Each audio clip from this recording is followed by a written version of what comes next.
Hello guys, tayo nagluluto ngayon ng fried rice. Kasi kanina, gusto ko sana magluto ng kanin. Kaso na-notice ko dun sa fridge, malaki pala akong leftover na kanin kahapon.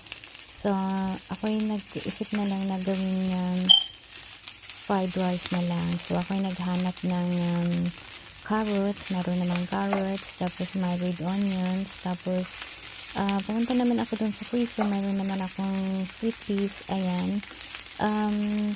Yun na lang ang gawin ko na lang yung na fried rice. So, ayan, tayo nagluluto ngayon. Tapos may napansin akong meron akong naiwan na egg. So, ayan, nalo natin.